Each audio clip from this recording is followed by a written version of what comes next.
ढेंकानालू सामनाकू आसी जघन्य हत्याकांड। चिकेन तरकारी स्त्रीर चलीगला जीवन। कथाटी शुणवाई आश्चर्य लगिले यह संपूर्ण सत्य। खबर अनुसार चिकेन तरकारी न करिबारु स्त्री को स्वामी कला हत्या। ढेंकानाल जिला गदिया थाना धनियानाली मुंडा साही रे हत्याकांड घटी।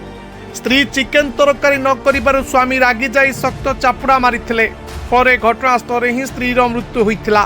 तेबे खबर पाई पुलिस घटनास्थल पहुंची स्त्रीर मृतदेह जबत कर व्यवच्छेद पठाइबा सहित स्वामी को करिछि गिरफ।